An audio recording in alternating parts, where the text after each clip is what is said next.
तीन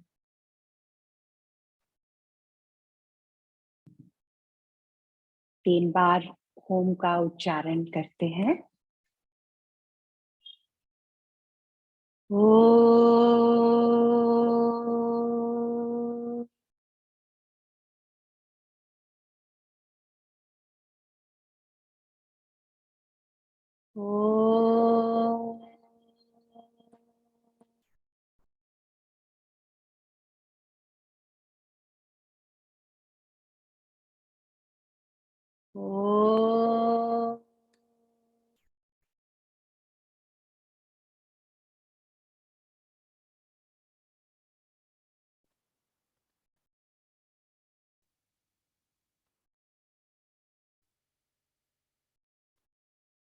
गुरुर्ब्रह्मा गुरुर्विष्णु गुरुर्देवो महेश्वरः गुरुर्साक्षात् परब्रह्म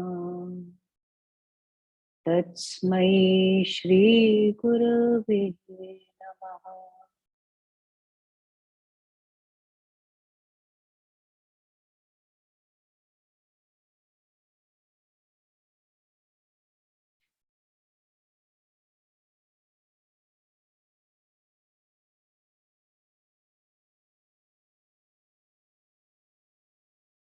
जय गुरुदेव। How are you all?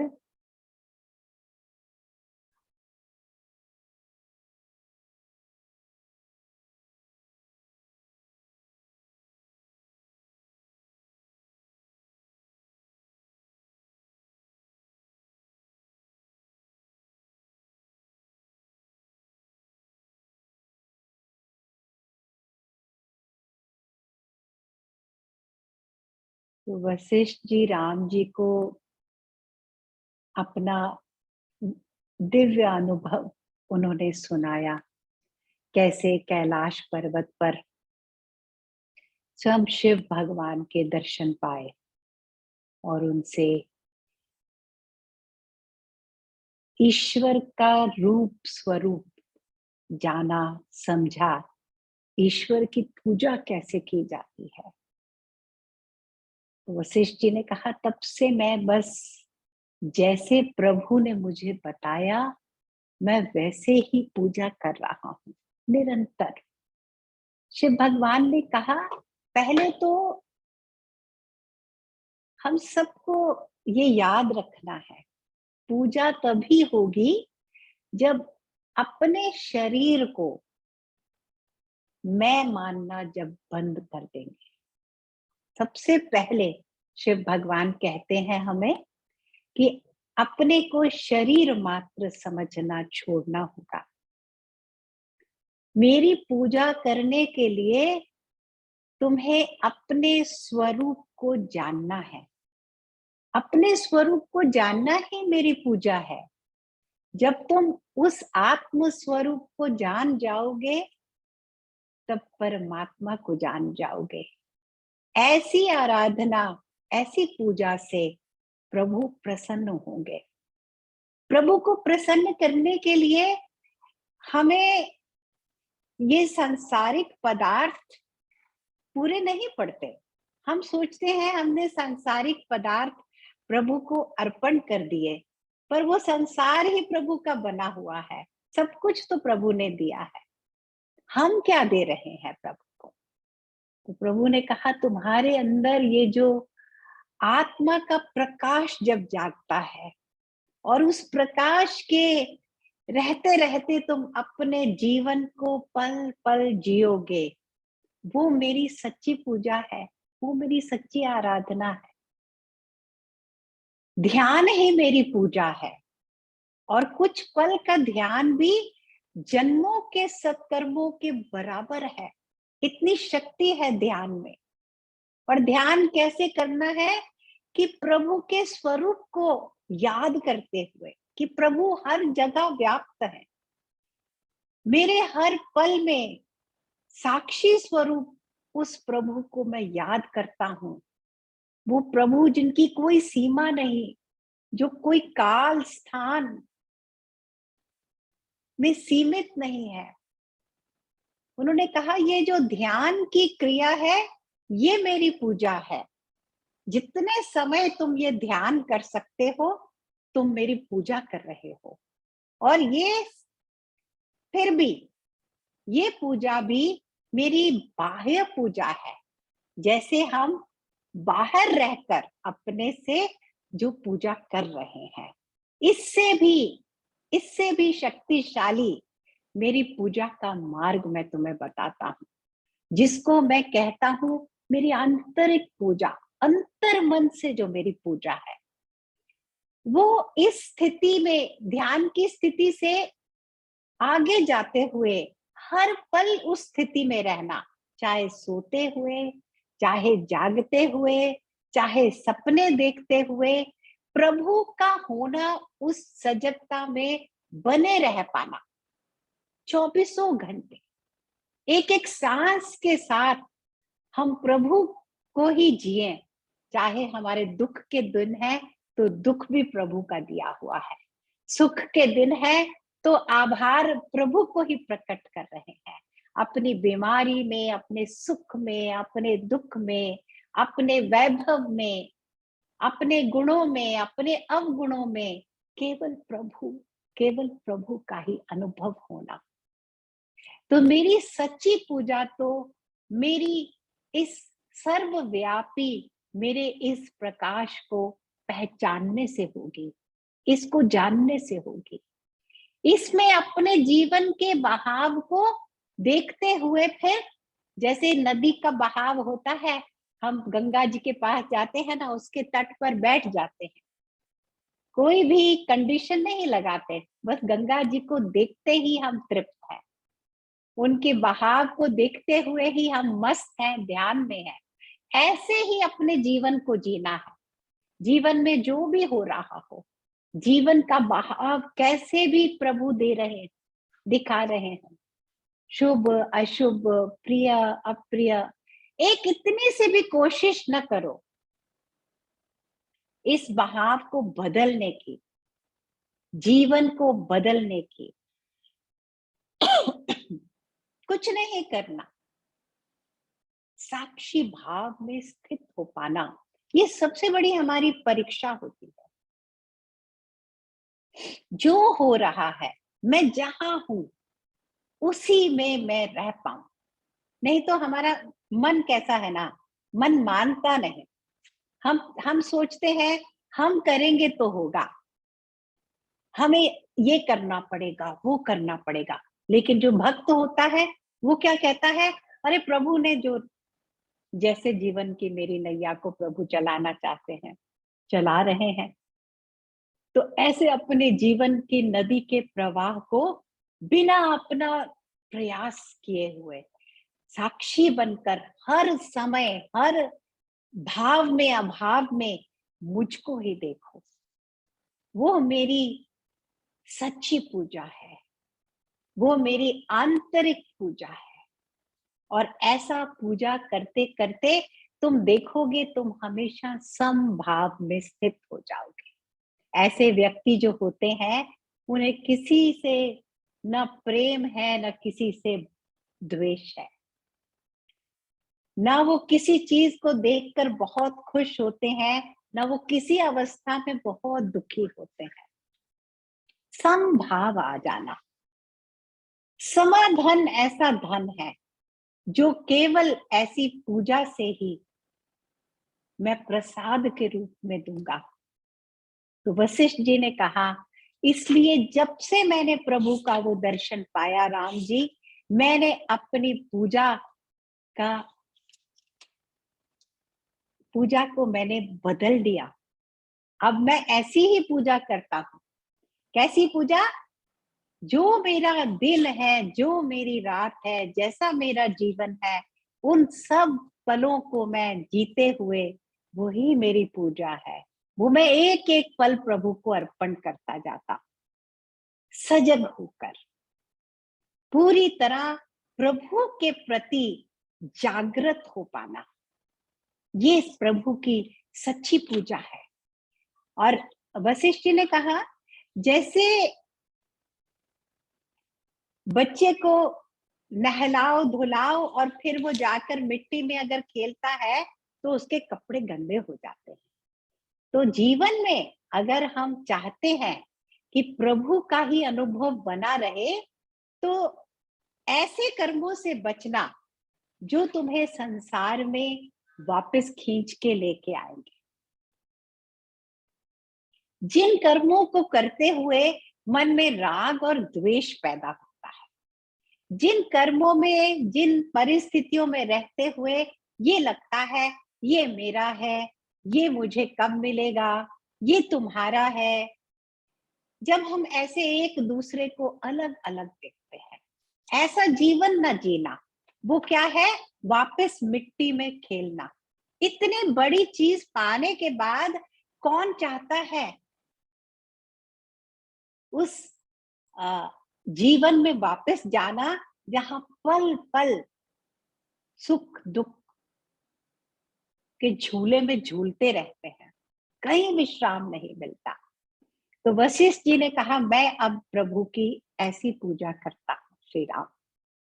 ये मैं मानता हूं कि जीवन संसार ऐसा है, जब हम एक दूसरे से मिलते हैं, एक दूसरे के संबंध बनते हैं, तो प्यार पड़ जाता है ना? हमें एक दूसरे से प्यार है कि नहीं है ना? तो ऐसे ही इससे कहीं अधिक हम अपने बच्चों से प्रेम करते हैं, अपने माँ बाप से प्रेम करते हैं, अपने पति से, अपने पत्नी से प्रेम करते हैं। प्रेम हो जाता है, ये स्वाभाविक है। लेकिन जो योगी पुरुष है, जो ज्ञानी पुरुष है, वो सतर्कता से जीवन जीते हैं, सजग रहते हैं कि जो कुछ है यहाँ पर प्रभु का स्वरूप है। प्रभु ने जितना दिया है, जब तक दिया है, जैसे जैसे दिया है, वो प्रभु का ही प्रसाद है। तो कुछ भी घट जाए, हमें दुख नहीं मनाना, शोक नहीं करना। ज्ञानी शोक नहीं करता। मिलना बिछुड़ना, जीवन में हानि लाभ लगे रहेंगे, कभी बदलता नहीं संसार। संसार का ये चलन तो बना रहेगा। तो ये मेरी, प्रभु ने कहा, ये मेरी सच्ची पूजा है। इस पूजा को करते हुए, इस पूजा को करने के लिए तुम्हें कुछ नहीं चाहिए, तुम्हें और किसी चीज की आवश्यकता नहीं रहेगी, किसी भी सामग्री की, किसी भी स्थान की। हम ढूंढते हैं समय कि ये समय खाली मिले तो पूजा करेंगे, ये सब चीजें मिले तो बैठकर पूजा करेंगे, ऐसे स्थान होना चाहिए, ये होना चाहिए, वो होना चाहिए। प्रभु क्या चाहते हैं? प्रभु कहते हैं, मेरे सच्चे स्वरूप को जान लो, बस वो मेरी पूजा हो गई। तुम्हारी पूजा पूरी हो गई। रियलाइजेशन, यही मेरी वर्शिप है। और ये वर्शिप करते हुए तुम सादा जीवन जियो। जो स्वाभाविक कर्म सामने आए हैं उनको करते रहो, लेकिन तुम्हारा मन विशालता को प्राप्त होना चाहिए। मन की दृष्टि अब सीमित नहीं रहनी चाहिए। यहां से हमें क्या पकड़ के लेके जाना है? एक मैसेज पकड़ना है कि सच्ची प्रभु की पूजा करनी है तो अपने मी माइंड, इसमें से बाहर निकल आना है। अगर यही दृष्टि बनी रही, यही भाव बने रहे, तो आजीवन भी घंटियां बजाते रहें, आजीवन फूल फल मिठाइयां जल चढ़ाते रहें, पर मन को अगर नहीं धोएंगे, मन से परे, बुद्धि से परे, आत्मा में प्रभु को पाना है, संसार में नहीं। हम संसार में रहते हुए, संसारिक बनते हुए सोचते हैं कि हम पूजा कर रहे हैं। तो ये देव पूजा एक सुंदर अध्याय है योग वशिष्ठ का। इसके बाद क्या होगा? बड़ी मुश्किल हो जाएगी। सुबह जब पूजा करने बैठेंगे ना, तब याद आएगा ये अध्याय याद रखना। हर बार हम सब करते होंगे, अक्सर काफी लोग हम में से ऐसे हैं जिनकी डेली प्रैक्टिस है पूजा। कोई बात नहीं, जिनकी नहीं भी है कोई बात नहीं। सेवा करो, क्रिया करो, साधना करो, सबसे बड़ी पूजा है। लेकिन जैसे कुछ लोगों का नियम होता है, मंदिर में जाते हैं। मैं भी आज जब सुबह पूजा कर रही थी अपने मंदिर में, तो मुझे ये अध्याय, क्योंकि आज पिछली बार भी ये देव पूजा, देव क्या है, इनकी चर्चा चल रही थी, तो मैंने सोचा ये तो अब पूजा करना भी बहुत ध्यान से पूजा करनी पड़ेगी। अब ऐसा ज्ञान मिल गया है, ऐसा ज्ञान, इसकी चर्चा करने से तो बात नहीं बनेगी ना। सिर्फ इसको बोलने से थोड़ी होगा। तो याद रखना है कि ये पूजा तो सुबह एक सिंबॉलिक करी है, लेकिन क्या ये पूजा मेरी 24 घंटा चल रही है कि नहीं चल रही है? पूर्णता से जो भाव जन्म लेता है, गुरुदेव कहते हैं, वो पूजा है। तो जो भाव, जो ज्ञान, जो जीवन, जो हमारे कर्म हमें उस पूर्णता में रखते हैं, वो पूजा है प्रभु की, सच्ची पूजा है। तो हम सबको एक ही आशीर्वाद अब चाहिए प्रभु से कि हम भी पूजा कर पाए प्रभु की।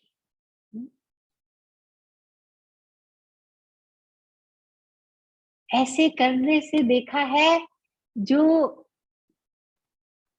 सिंपल, मतलब इतने सादे सादे जीवन जीने वाले कई लोग कितने विशाल होते हैं, उनका मन कितना विशाल होता है, उनका हृदय कितना विशाल होता है। कई बार प्रभु हमें दिखाते हैं उनके थ्रू, हमें समझाते हैं। ऐसा होता है, मेरे साथ तो कई बार ऐसा अनुभव हुआ है कि बहुत, जहां नहीं चाहते, न सोचते भी नहीं, उनसे बहुत सीख मिल जाती है, ऐसे सरल लोगों से, जो जीवन को ऐसे सरलता से जी पाते हैं।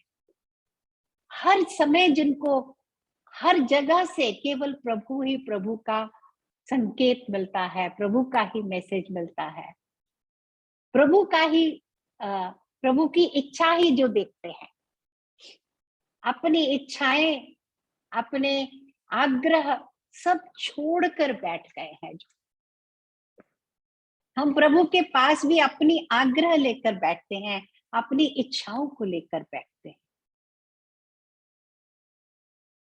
ऐसे ही एक बहुत सुंदर कहानी वशिष्ठ जी बताते हैं श्री राम जी को, भगीरथ जी की कहानी। भगीरथ नाम से कुछ याद आता है? भागीरथी किसको कहते हैं? गंगा जी को कहते हैं। और ये भागीरथ वो है जिन्होंने अपने बल से, अपने आत्म बल से गंगा जी को पृथ्वी पर लेके आए, अपने तप से, ताकि हम सब गंगा जी में स्नान करके अपने पाप धो सके और अपने पूर्वजों को हम सब तर्पण दे सके। गंगा जी उस ईश्वर की पवित्रता का, उनके होने का एक ठोस सबूत है हम सबके पास। और ये भगीरथ जी है, राजा है, और बहुत बचपन से ही उनके मन में विवेक है, वैराग्य है, ऐसा उनका स्वभाव था। और बहुत अच्छे से अपनी प्रजा के साथ राज करते थे। लेकिन उनके मन में ये विचार आते थे कि ये जीवन का सार तो बेमानी है, ये जीवन, ये संसार, हमारी जो सुबह उठते हैं, जैसे जीवन जीते हैं, हर एक की अपनी लाइफ है। तो लेकिन उन्हें लगा इस लाइफ का मीनिंग तो मुझे कुछ नहीं दिखाई देता, बार बार हम वही करते हैं, रिपीट हो रहा है सब कुछ, खाते हैं, पीते हैं, सोते हैं। कब तक ये चलेगा? और एक जन्म ही नहीं, एक जन्म पूरा होता है, दूसरा जन्म आ जाता है, किसी और घर में चले जाएंगे, किसी और परिवार में हम पैदा हो जाएंगे, वहां भी हम यही करेंगे। पहले बच्चे होंगे, थोड़े बड़े होंगे, फिर और बड़े होंगे, शादी होगी, बच्चे होंगे, बूढ़े होंगे, बीमार होंगे, कभी खुश होंगे, कभी ना खुश होंगे, कभी कोई शादियां होंगी घर में, कभी कुछ शोक होंगे। यही कहानी है ना लाइफ की, सम टोटल ऑफ लाइफ। तो भगीरथ जी ने कहा क्या यही है sum total of life?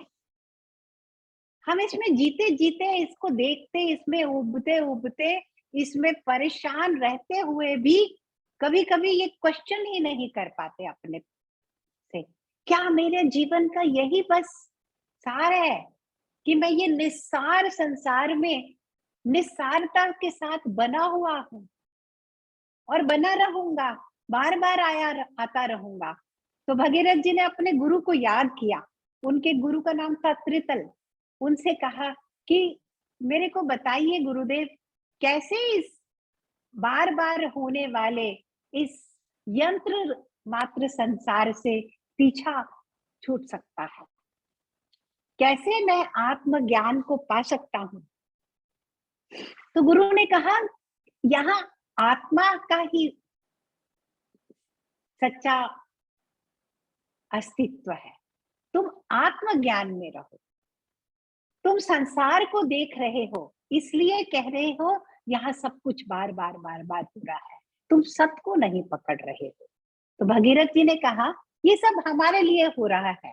Bhagirath जी काफी ज्ञानी थे। उन्होंने कहा मैं ये जानता हूं कि शरीर, मन, बुद्धि ये सब सच नहीं है, केवल आत्मा ही सच है। पर ये बार बार मेरे जीवन में ऐसा अनुभव के स्तर पे क्यों नहीं है? मेरे अनुभव में हर पल ये ज्ञान छलकता नहीं, रिफ्लेक्ट नहीं करता हमारा। यहां तक कि जैसे मैं कह रही हूं ना कि पूजा करते समय भी अगर हम उस दौरान भी उस प्रकाश रूपी ज्ञान से पूरी तरह जुड़कर सब कुछ अर्पण कर दें, सब कुछ, तेरा तुझको अर्पण क्या लागे मेरा।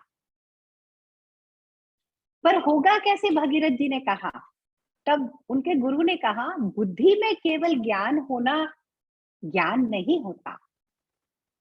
जब तक तुम अपने पति, पत्नी, माता, पिता, बच्चे, घर, अपने धन, इनमें तुम्हारा मन जब तक है, इनमें जब तक तुम्हारा राग है, इनमें जब तक तुम्हारी अटैचमेंट्स हैं, तब तक तुम आत्मज्ञान में स्थित नहीं।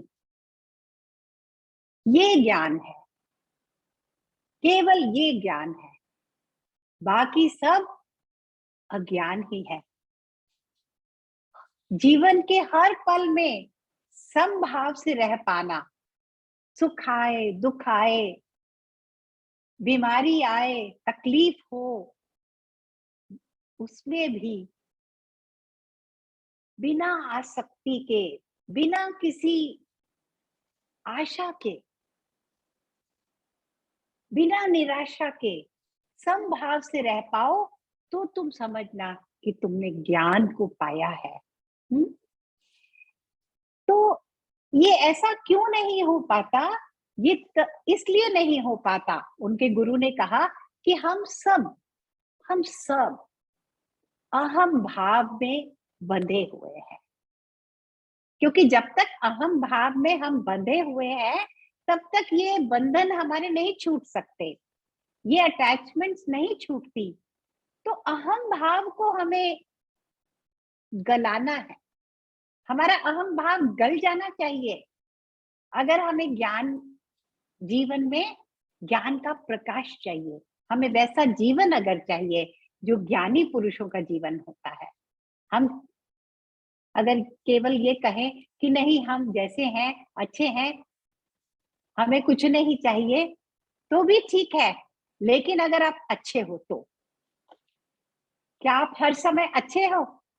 अगर आपको लगता है कि जीवन के उतार चढ़ाव परेशान कर रहे हैं, तब आपको अपने अहम भाव पे काम करना ही पड़ेगा। तो उन्होंने कहा 2 तरीके हैं। गुरु ने कहा 2 मार्ग हैं अपने अहम भाव को गलाने के। पहला क्या है? पुरुषार्थ करो। यहाँ पे तुमको एफर्ट डालनी है। अभी पूजा में हमने कहा ना, कुछ नहीं करना। तो ये नहीं कहना कि अरे पूजा में कहा गया था, भगवान की पूजा करते की बात जब बताई गई योग वशिष्ठ में, तो उन्होंने कहा कि कुछ भी नहीं करना, तो हम तो कुछ भी नहीं करेंगे। नहीं, यहाँ पे गुरु क्या बोल रहे हैं? अपना प्रयास करना है। किस बात का प्रयास करना है? कि अब कब तक अपने जीवन को अहंकार के वश में रखना है, कब तक हमारा जीवन हमारा अहंकार चलाएगा। अहंकार हमारा जीवन चलाता है तो मतलब क्या? मन अपनी मनमानी कर रहा है, इंद्रियां अपनी मनमानी कर रही है, कुछ भी हमारे वश में नहीं है। ना हमारे शब्द, जो वाणी हम बोलते हैं, ना हमारे कर्म, सब कुछ हमने पूरा का पूरा कंट्रोल बाहर दे दिया। जिस पल हम अपने अहम भाव पे काम नहीं करते, पूरा का पूरा कंट्रोल हमने अपने हाथ में रखा ही नहीं। तो उन्होंने कहा एक तो अपना प्रयास करना है, और दूसरा क्या है? जीवन के ये जो छोटे छोटे सुख है ना, संसारिक सुख, इंद्रियों के सुख, इनके प्रति अपनी दृष्टि को वहां से हटा दो। मतलब क्या? इसका मतलब क्या है? इसका मतलब ये है कि हमारा मन हर पल क्या ढूंढ रहा है, किसको पाने की चेष्टा में है हमारी लाइफ। हमने अपने आने वाले लाइफ के लिए क्या हमारे प्लान है, कैसे हमारा हर दिन बीत रहा है। जब सुबह उठते हैं तो थोड़ा सा देखो आज का दिन हम क्या सीख कर रहे हैं। रात को सोते समय थोड़ा सोचो आज पूरा दिन हमने क्या किया, किस चीज के पीछे गए,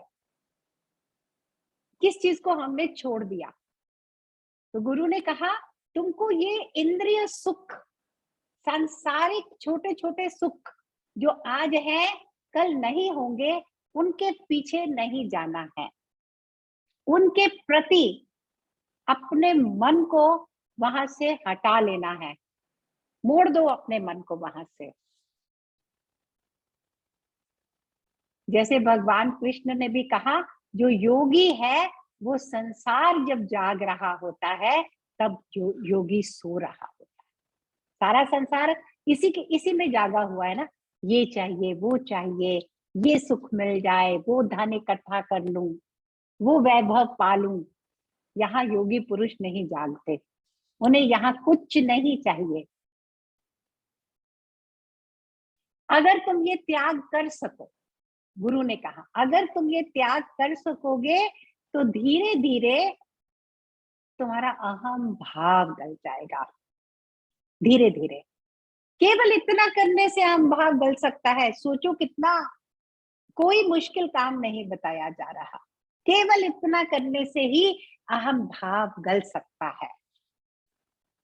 और फिर तुम जब अहम भाव गल जाता है, जब मैं मेरा तुम्हारा तेरा अलग अलग कोई आता ही नहीं जब अनुभव में, तब क्या ज्ञान बचता है।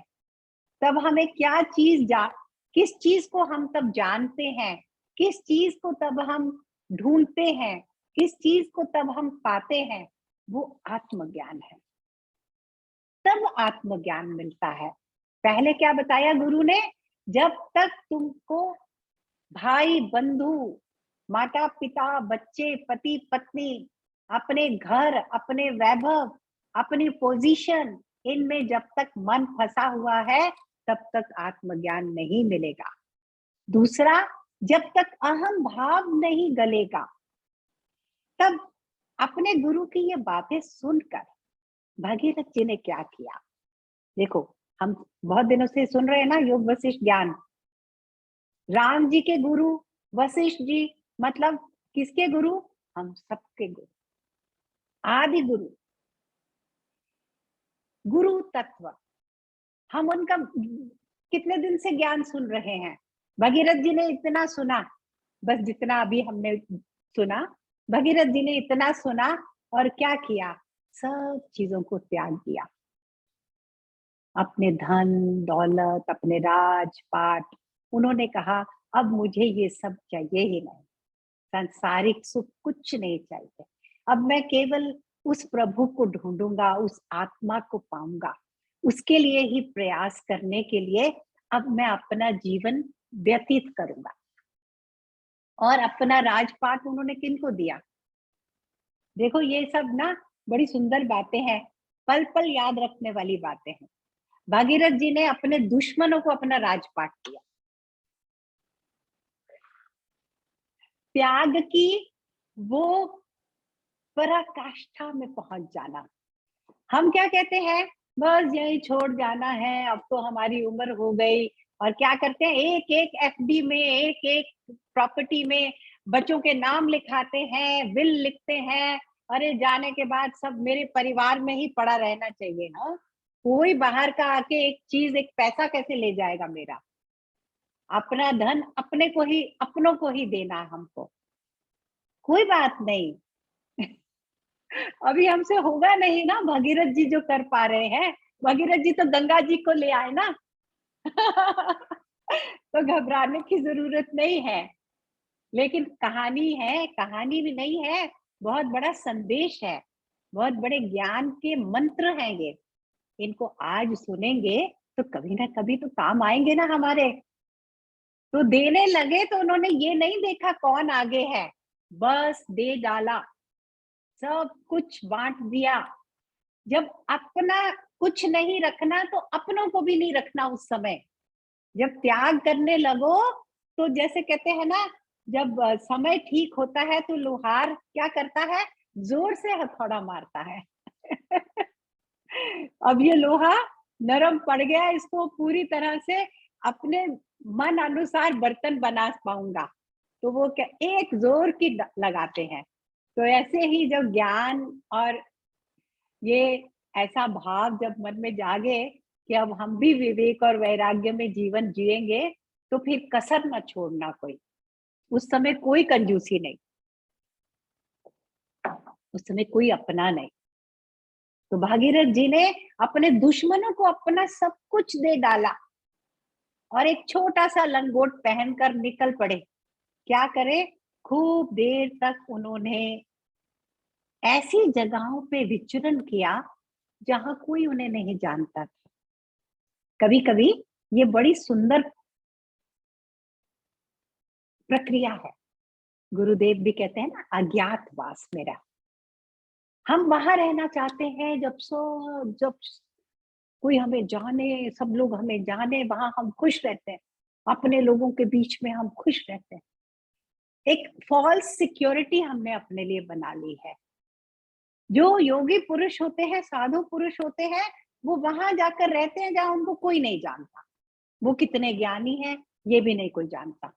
हमें थोड़ा सा ज्ञान जीवन में आता है, हम सबको बताना चाहते हैं, हम सबके साथ शेयर करना चाहते हैं, हम ये करते हैं, हम वो करते हैं, हम ये करते हैं, है ना।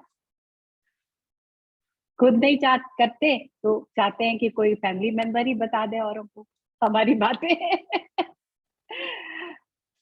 तो वो अज्ञातवास में रहे भगीरथ जी, ऐसी जगह चले गए जहाँ कोई नहीं उन्हें जानता था, और खूब देर वहां विचरण करते रहे। एक दिन उनकी गुरु उनको मिल गए, तो गुरु को भी संग ले लिया। दोनों इकट्ठे घूम रहे थे मस्त जीवन में, किसी चीज की उनको परवाह नहीं थी, अपने शरीर की परवाह भी छोड़ दी थी। शरीर रहे ना रहे उन्हें कोई परवाह ही नहीं रही। ऐसी मस्ती उन्होंने अपने जीवन में पाली, जिस पल उन्होंने सब कुछ छोड़ दिया। तो एक दिन अपने ही राज में, जहाँ के वो राजा थे एक समय, वहां गए, क्योंकि अब जीवन कैसे उनका चल रहा था, भिक्षा मांगते थे। सुबह भूख लगी तो चले गए किसी गांव में, किसी घर के सामने, किसी ने कुछ दे दिया, खा लिया, ऐसे जीवन चल रहा था। तो अपने ही राज में गए और वहां भिक्षा मांग रहे थे। तो राज के लोगों ने उनके पांव पकड़ लिए कि आप जब से गए हो हम आपको बहुत याद करते हैं, अब आप आ गए हो, हमें छोड़ के मत जाना, वापस हमारे राजा बन जाओ। तो उन्होंने स्वीकार नहीं किया, वहां से बस केवल भिक्षा मात्र ली उस राज से और आगे बढ़ गए थे। और कुछ समय ऐसे बिताने के बाद एक जगह किसी राज पे घुसे, वहां पर राजा नहीं था कोई। तो वहां के लोगों ने भगीरथ जी को अपना राजा, उन्हें देखते ही वो भिखारी के जैसे दिख रहे थे, लेकिन वहां के लोग बड़े होशियार थे। उन्होंने आंखों की रोशनी देखी, तेज देखा भगीरथ जी का, उनको अपना राजा बना लिया। उस समय उन्होंने उस राज को अपना लिया, एक्सेप्ट कर लिया। अब वो इतने खाली हो चुके थे, जो भी घट रहा था वो उसके साथ हो लेते थे। ना किसी चीज के लिए उनको किसी चीज की खोज थी, ना ही कोई चीज स्वाभाविक रूप से सामने आती थी तो उसको नकारते भी नहीं थे। तो उस राज के वो राजा बन गए। अब जब वहां के राजा बन गए तो उनके जो पुराने लोग थे वो भी आ गए कि अब आप यहाँ का राजा बन गए हो तो हमारे भी राजा वापस बनो। तो उन्होंने कहा चलो तुम्हारा भी मैं राजा बन जाता हूँ। ऐसे करते करते पूरा विश्व ही उसके राजा बन गए, भागीरथ जी। ये कितनी सुंदर बात है। हमने केवल आज तक ये सुना था, मन जीते जग जीते। तो यहाँ ये सुंदर कथा में वशिष्ठ जी हमें यही बता रहे हैं कि जब तुम अपने मन के राजा बन जाते हो तो पूरा का पूरा संसार तुम्हें अपना राजा मान लेता है। पूरा संसार तुम्हारे वश में होता है, क्योंकि तुम्हें उनको वश में करना नहीं है। जिसको ये होता है ना, अरे आजकल कितना दुनिया बदल गई ना, अब बच्चे भी हमारे वश में नहीं होते। ऐसा समाज है, ऐसा समय है। एक समय था, मुझे अभी भी याद है कि हमारे पेरेंट्स जब आपस में बातें करते थे ना तो कहते थे कि बच्चों बच्चे हमसे अब डरते नहीं। तो कोई एक बहुत मजाकिया थे हमारे परिवार में, हमारे पेरेंट्स के मित्र, उन्होंने कहा चलो अभी तो हमारे बच्चे हमसे डरते नहीं हैं, कल वो समय आने वाला है कि हमें बच्चों से डरना पड़ेगा। ऐसा भी समय आ जाएगा। तो अभी ऐसी समाज हो गया है, हमारे बच्चे भी हमारे वश में नहीं है। तो हम वश में क्यों करना चाहते हैं किसी को? क्योंकि हमारा अपना मन हमारे वश में नहीं। जिसका मन उसके वश में हो जाता है वो, उसको किसी से कोई एक्सपेक्टेशन नहीं रहती।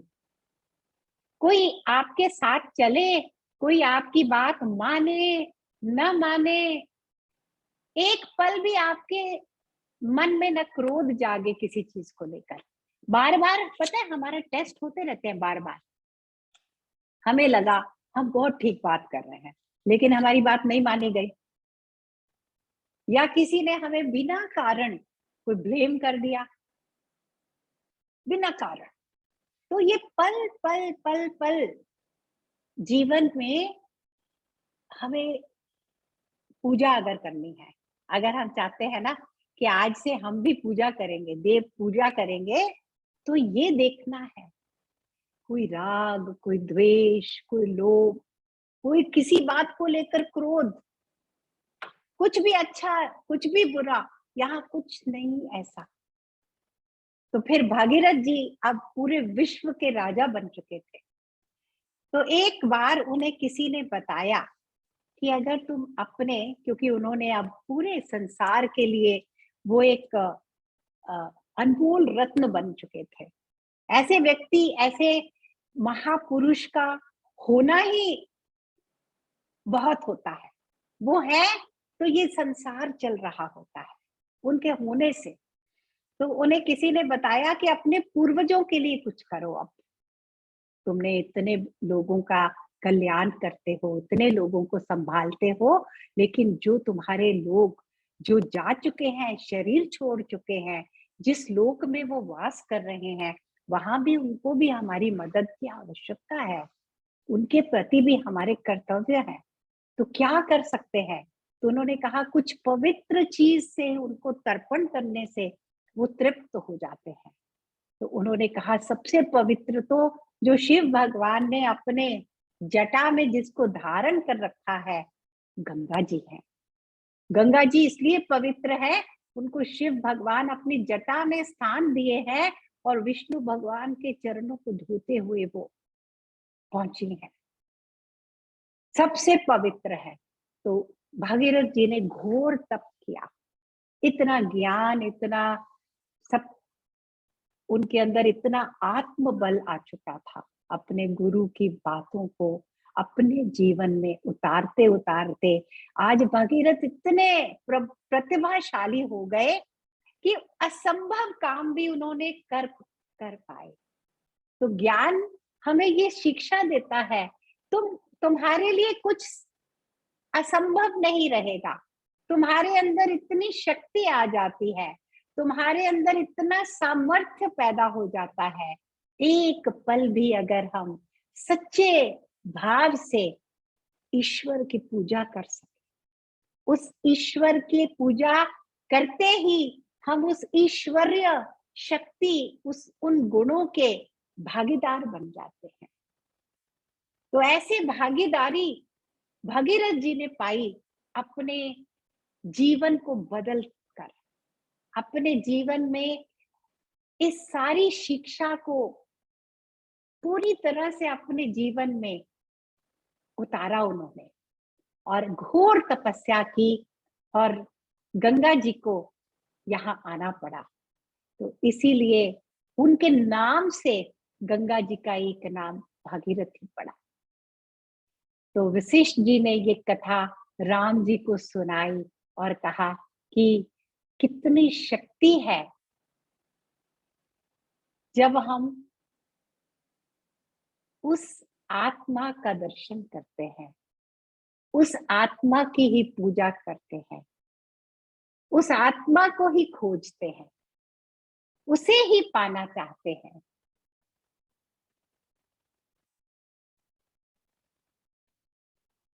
कितनी सुंदर स्टोरी है ना भागीरथ जी की,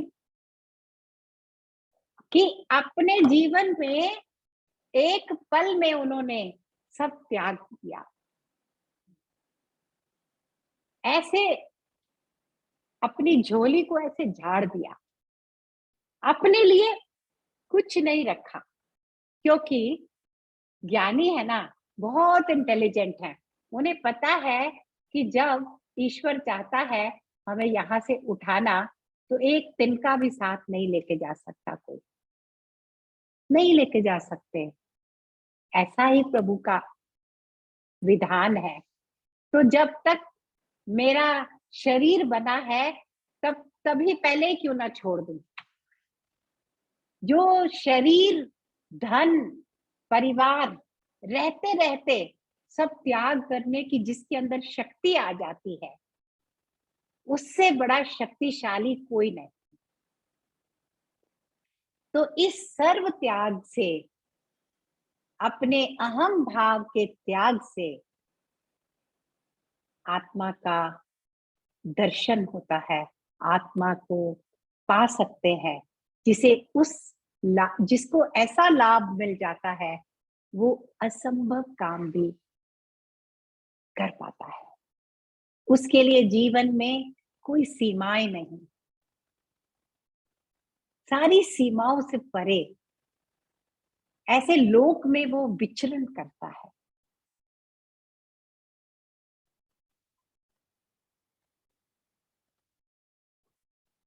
तो कैसा रहा आपका लॉन्ग वीकेंड? कल हमने क्या आ, कौन सा सुना पाठ योग वशिष्ठ का? दीदी मोक्ष के 4 द्वार। हाँ हाँ जी, मोक्ष के 4 द्वार, और उससे पहले लीला की स्टोरी ना। हाँ जी। Any questions, anything you want to share, anybody? कल तो हमारा सेशन नहीं होगा ना, कल गुरु पूर्णिमा है। तो कल का दिन सबने अपना कुछ कुछ बिजी है सब लोग, तो थर्सडे को है ना अब हम लोग मिलेंगे। और अभी क्या तारीख हो गई आज? 12 तारीख हो गई। चलो, बहुत सुंदर साथ आप लोगों ने दिया। अब क्या कहते हैं ना, हाथी निकल गया, पूंछ रह गई है अब तो। हो गया बहुत सुंदर सत्संग। हमें सबको, जिन लोगों ने भी सत्संग को सोचा, प्लान किया, हम सब लोग बहुत फॉर्चुनेट है कि इतना अच्छा मौका मिला हम सबको इस योग वशिष्ठ जैसे ज्ञान के साथ जुड़े रहे हम लोग। तो अभी थोड़े से सेशन, 2-3 सेशन और होंगे, और बाकी प्लान करके आपको बताएंगे, शेयर करेंगे। परसों हम सब मिलेंगे। भजन का समय आ गया।